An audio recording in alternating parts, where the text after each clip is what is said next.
يرسل عليكم حفظا حتى إذا جاء أحدكم الموت توفته رسلنا وهم لا يفرطون ثم ردوا إلى الله مولاهم الحق ألا له الحكم وهو أسرع الحاسبين قل من ينجيكم من ظلمات البر والبحر تدعونه تضرعا وخفيا لئن أنجانا من هذه لنكونن من الشاكرين قل الله ينجيكم منها ومن كل كرب ثم أنتم تشركون قل هو القادر على أن يبعث عليكم عذابا من فوقكم أو من تحت أرجلكم أو يلبسكم شيعا ويذيق بعضكم بأس بعض انظر كيف نصرف الآيات لعلهم يفقهون وكذب به قومك وهو الحق قل لست عليكم بوكيل لكل نبأ مستقر وسوف تعلمون وإذا رأيت الذين يخوضون في آياتنا فأعرض عنهم حتى يخوضوا في حديث غيره وإما ينسينك الشيطان فلا تقعد بعد الذكرى مع القوم الظالمين وما على الذين يتقون من حسابهم من شيء ولكن ذكرى لعلهم يتقون وذر الذين اتخذوا دينهم لعبا ولهوا وغرتهم الحياة الدنيا وذكر به أن تبصر نفس بما كسبت ليس لها من دون الله ولي ولا شفيع وإن تعدل كل عدل لا يؤخذ منها أولئك الذين أبسلوا بما كسبوا لهم شراب من حميم وعذاب أليم بما كانوا يكفرون قل أنا أدعو من دون الله ما لا ينفعنا ولا يضرنا ونرد على أعقابنا بعد إذ هدانا الله كالذي استهوته الشياطين في الأرض حيران له أصحاب يدعونه إلى الهدى ائتنا قل إن هدى الله هو الهدى وأمرنا لنسلم لرب العالمين وأن أقيموا الصلاة واتقوه وهو الذي إليه تحشرون وهو الذي خلق السماوات والأرض بالحق ويوم يقول كن فيكون قوله الحق وله الملك يوم ينفخ في الصور عالم الغيب والشهادة وهو الحكيم الخبير وإذا قال إبراهيم لأبيه آذر تتخذ أصناما آلهة إني أراك وقومك في ضلال مبين وكذلك نري إبراهيم ملكوت السماوات والأرض وليكون من الموقنين فلما جن عليه الليل رأى كوكبا قال هذا ربي فلما أفل قال لا أحب الآفلين فلما رأى القمر بازغا قال هذا ربي فلما أفل قال لئن لم يهدني ربي لأكونن من القوم الضالين فلما رأى الشمس بازغة قال هذا ربي هذا أكبر فلما أفلت قال يا قوم إني بريء مما تشركون إني وجهت وجهي للذي فطر السماوات والأرض حنيفا وما أنا من المشركين وحاجه قومه قال تحاجوني في الله وقد هدان ولا خاف ما تشركون به إلا أن يشاء ربي شيئا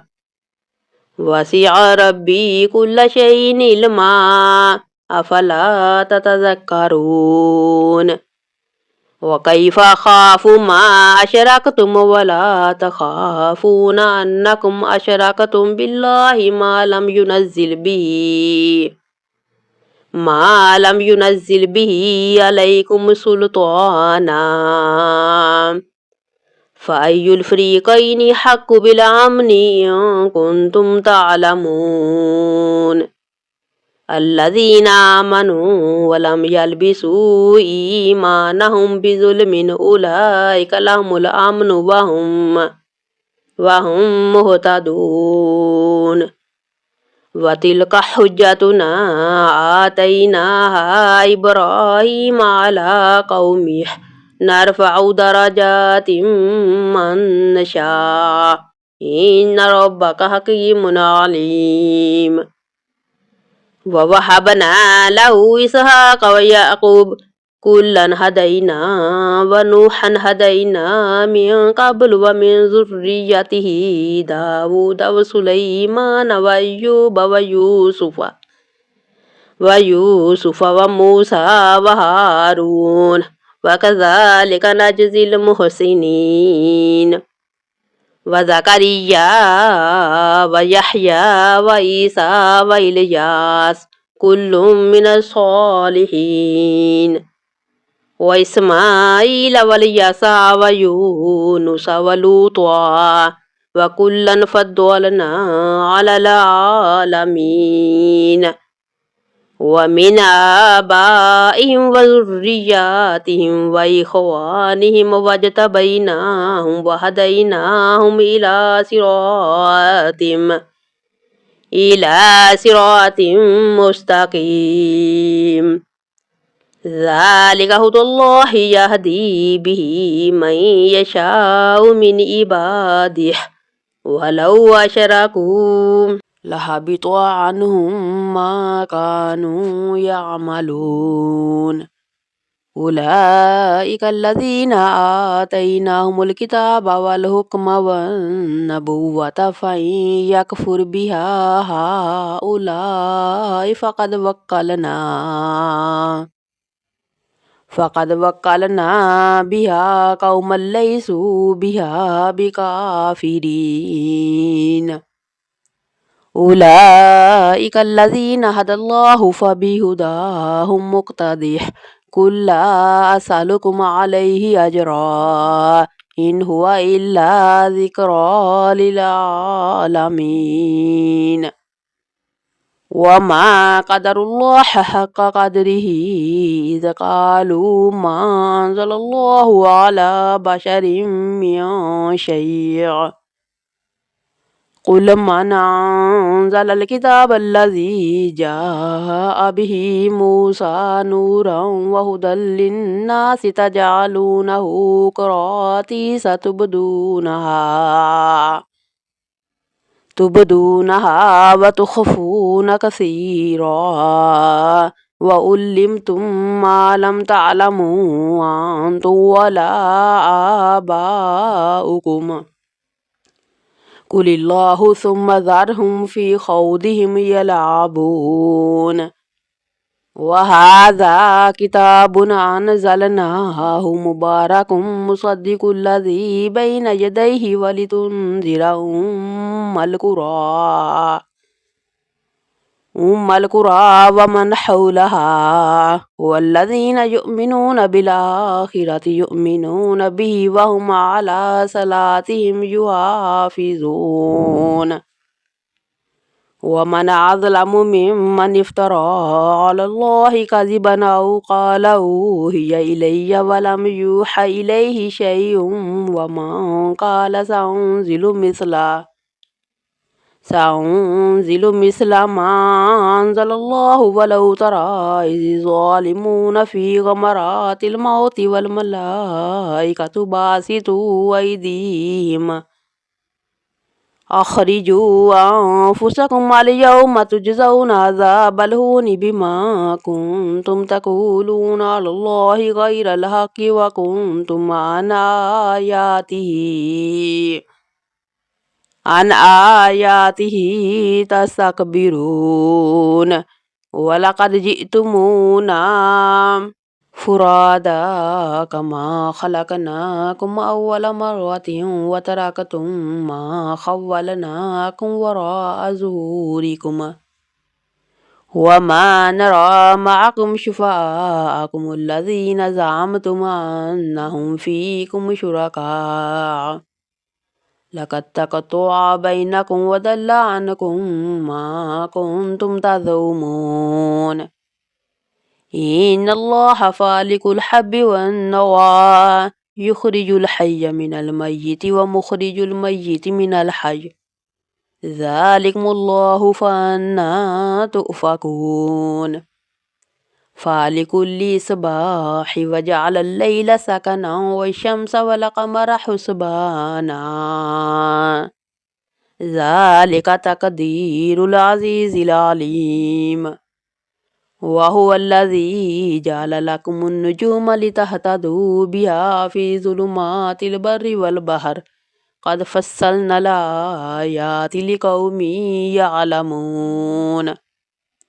وهو الذي أنشأكم من نفس واحدة فمستقر ومستودع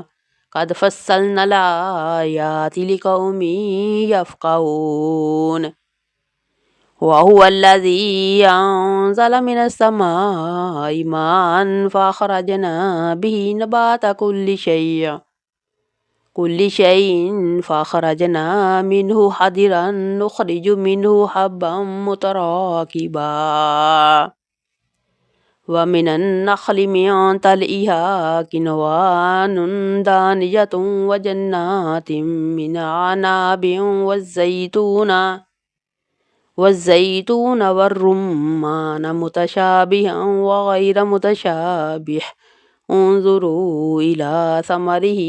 إذا أثمر وينعي إن في ذلكم لآيات لقوم يؤمنون وجعلوا لله شركاء الجن وخلقهم وخرقوا له بنين وبنات بغير علم سبحانه وتعالى عما يصفون بديع السماوات والأرض أنى يكون له ولد ولم تكن له صاحبة وخلق كل شيء وهو بكل شيء عليم ذلكم الله ربكم لا إله إلا هو خالق كل شيء فاعبدوه وهو على كل شيء وكيل لا تدركه الأبصار وهو يدرك الأبصار وهو اللطيف الخبير قد جاءكم بصائر من ربكم فمن أبصر فلنفسه ومن عمي فعليها وما أنا عليهم بحفيظ وكذلك نصرف الآيات وليقولوا درست ولنبينه لقوم يعلمون اتبع ما أوحي إليك من ربك لا إله إلا هو واعرض عن المشركين ولو شاء الله ما أشركوا وما جعلناك عليهم حفيظا وما أنت عليهم بوكيل ولا تسبوا الذين يدعون من دون الله فيسبوا الله عدوا بغير علم كذلك زينا لكل أمة عملهم ثم إلى ربهم مرجعهم فينبئهم بما كانوا يعملون وأقسموا بالله جهد أيمانهم لئن جاءتهم آية ليؤمنن بها قل إنما الآيات عند الله وما يشعركم أنها إذا جاءت لا يؤمنون ونقلب أفئدتهم وأبصارهم كما لم يؤمنوا به أول مرة ونذرهم في طغيانهم يعمهون ولو أننا نزلنا إليهم الملائكة وكلمهم الموتى وحشرنا عليهم كل شيء قبلا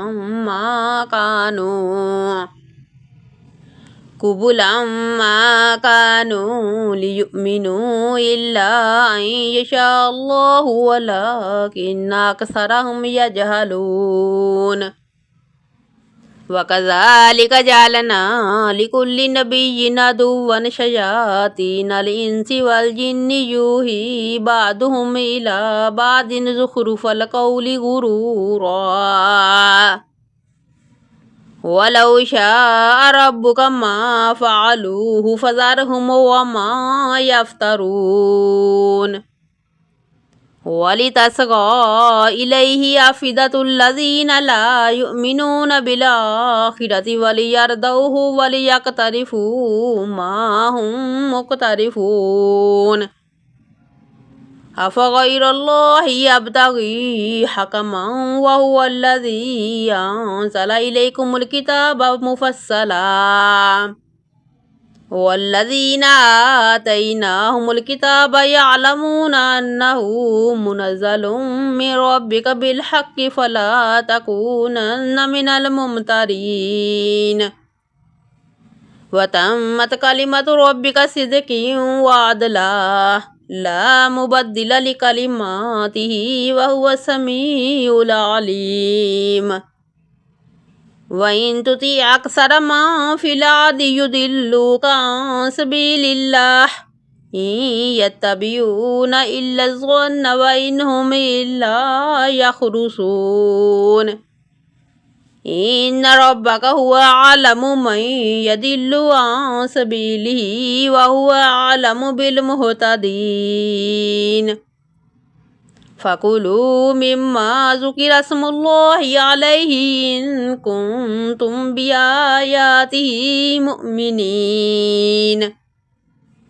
وما لكم ألا تأكلوا مما ذكر اسم الله عليه وقد فصل لكم ما